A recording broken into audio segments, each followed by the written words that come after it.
ایک بستی تھی جس کے باسی جھوٹ بولنے اور جھوٹی گواہی دینے میں مشہور تھی۔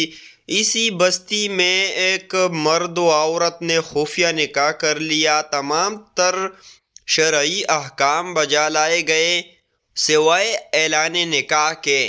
قاضی بھی موجود تھا، گواہ بھی تھے اور ایجاب و قبول بھی ہوا۔ کچھ عرصے کے بعد میاں بیوی میں ناچاقی پیدا ہوئی اور ان دونوں نے علیحدگی کا فیصلہ کیا، لیکن شوہر نے عورت کو تمام تر شرعی حقوق سے محروم رکھا۔ جس پر عورت نے معاملہ قاضی کی عدالت میں پہنچا کر اپنے حقوق حاصل کرنے کا ارادہ کیا تو شوہر نے عورت کو سرے سے جاننے سے ہی انکار کر دیا، جس پر عورت نے کہا کہ میرے نکاح کے گواہ موجود ہیں، انہیں طلب کیا جائے۔ گواہوں کو طلب کیا گیا تو گواہوں نے بھی عورت کو پہچاننے سے ہی انکار کر دیا۔ قاضی نے عورت سے کہا تمہارے گھر میں کتے ہیں؟ عورت نے اس بات میں سر ہلایا تو قاضی نے کہا کہ کیا آپ ان کی گواہی اور فیصلے کو قبول کریں گے؟ عورت نے اس بات میں سر ہلایا تو قاضی نے ایک عجیب و غریب فیصلہ سناتے ہوئے کہا کہ عورت کو اس کے گھر لے جاؤ۔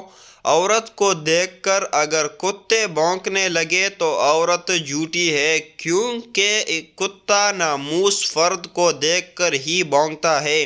اگر عورت سچی ہے تو کتے نہیں بھونکیں گے، کیونکہ وہ اس سے مانوس ہوں گے۔ یہ فیصلہ سننا تھا کہ شوہر اور گواہوں کے چہرے پر ہوائیاں اڑنے لگے اور بغلیں جھانکنے لگے، کیونکہ ان کی جھوٹی گواہی کی قلعی کھل چکی تھی اور انہوں نے اپنے جھوٹے ہونے کا اقرار کر لیا۔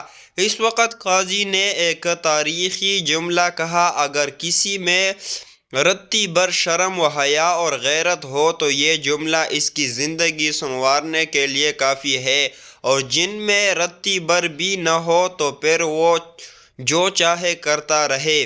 قاضی نے کہا بدترین ہے وہ بستی جس کے کتے وہاں باسیوں سے زیادہ سچے ہوں۔